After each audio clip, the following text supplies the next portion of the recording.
Hello எல்லாருக்கும் வணக்கம். Welcome to Jehovah cakes and vlogs. So இன்றைக்கி நம்ம ஒரு தளபதி கேக் தான் பண்ண போகிறோம், ரசமலாய் ஃப்ளேவரில். ஸோ கேக் பண்ணுறதுக்கு முன்னாடி நம்ம வீடியோ ஃபர்ஸ்ட் டைம் பார்க்குறீங்கன்னா நீங்கள் நம்ம சேனலை சப்ஸ்கிரைப் பண்ணி சப்போர்ட் பண்ணுங்கள். சைடில் இருக்க பெல் ஐக்கானையும் கிளிக் பண்ணிக்கோங்க. ஸோ உங்களுக்கு நோட்டிஃபிகேஷன் கிடைக்கும். இது ஒரு 1/2 kg ரசமலாய் ஃப்ளேவர் தான். ஸோ நம்ம ரசமலாயை மில்கில் கேக்கை நல்லா சோக் பண்ணிவிட்டு விப்பிங் க்ரீம் தென் ஃபுல்லாகவே உள்ள ரசமலாயை லோட் பண்ண போகிறோம். இது ஒரு தளபதி ஃபேனுக்கு பர்த்டே. ஸோ அதுக்காக என்கிட்ட ஆர்டர் பண்ணியிருந்தாங்க. ஸோ எனக்கு தளபதியோட ஃபோட்டோ பிரிண்ட் வச்சு எனக்கு பண்ணி கொடுங்க அப்படின்னு சொல்லியிருந்தாங்க. ஸோ நான் ஃபர்ஸ்ட் டைம் இதை பண்ணுறேன். ஸோ நானும் ரொம்ப ஜாலியாகவே பண்ண ஆரம்பிச்சிட்டேன். ஸோ நம்ம இதில் நிறைய ரசமலாயை ஃபுல்லாக ஃபில்லிங்ஸ் கொடுக்குறோம். ஏன்னா ஒவ்வொரு பைட்லேயும் அந்த ரசமலாயோட ஃபீல் கிடைக்கும்.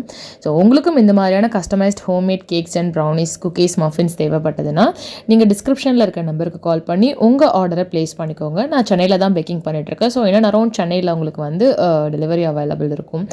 So all over Tamil Nadu brownies, cookies, muffins எல்லாமே உங்களுக்கு கொரியர் அவைலபிள் இருக்குது.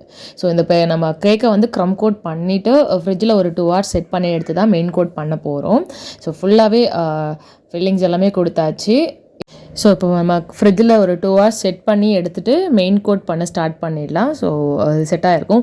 மோஸ்ட்லி நான் க்ரம் கோட் பண்ணுறதை நைட் பண்ணி வச்சுருவேன். ஸோ அது நல்லாவே செட் ஆகிருக்கும். நம்ம மார்னிங் ஐசிங் பண்ணுறதுக்கு இன்னுமே ரொம்ப நமக்கு கம்ஃபர்டபுளாக இருக்கும். ஸோ நான் இப்போது க்ரம் கோட் முடிச்சாச்சு. அண்ட் இது செட் பண்ணுற டைம்லேயே நான் பார்த்திங்கன்னா இதுக்கான நான் எடிபிள் டாப்பர் கேக் பிக்சர்ஸையும் நான் எடுத்துகிட்டு வர ஸ்டார்ட் பண்ணிட்டேன். ஸோ நம்ம தளபதி பிக்சர் ஷேர் பண்ணியிருந்தாங்க.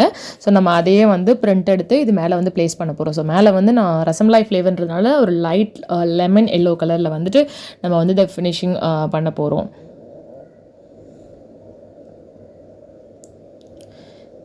ஸோ இதில் மேலே ஃபுல்லாகவே நம்ம டாப்பர் ப்ளேஸ் பண்ண போகிறோம். அது பண்ணிவிட்டு அதை சுற்றி நம்ம ஒரு ஃப்ளவர் டிசைன்ஸ் கொடுத்து தான் இந்த கேக்கை நம்ம ஃபினிஷ் பண்ண போகிறோம்.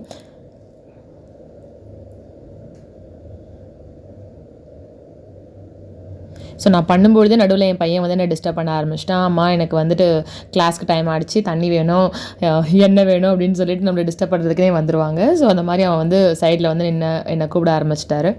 ஸோ இப்போ மேலே கேக் டாப்பரை வச்சுட்டு தளபதியோட பிக்சர் நம்ம ப்ளேஸ் பண்ணிட்டோம். ஸோ சுற்றி பார்த்திங்கன்னா குட்டி குட்டி ரோஸ் டிசைன்ஸ் தான் கொடுக்க போகிறோம். ஸோ கேக் போர்டில் தான் நம்ம அவருக்கு ஹாப்பி பர்த்டே ரைட் பண்ண சொல்லியிருந்தாங்க. ஸோ கேக் மேலே ரைட் பண்ண முடியாது. கேக் போர்டில் தளபதி ஜாக்சன் அப்படின்னு சொல்லிட்டு அவர் நேமை ரைட் பண்ண சொல்லியிருந்தாங்க. ஸோ இதோட ஃப்ளவர் டிசைன்ஸை முடிச்சுட்டு கேக்கை நான் ரைட் பண்ணிவிட்டு கிளைண்ட்க்கு இதை சேஃபாக டெலிவரி கொடுத்தாச்சு. அவங்களும் ரொம்ப சாட்டிஸ்ஃபைடாக, என் ஃபேமிலியில் எல்லாருமே ரொம்ப பிடிச்சிருந்ததுன்னு சொல்லியிருந்தாங்கன்னு ரிவ்யூ ஷேர் பண்ணியிருந்தாங்க. உங்களுக்கும் கேக் பிடிச்சிருந்ததுன்னா கமெண்ட்டில் சொல்லுங்கள். தேங்க்யூ.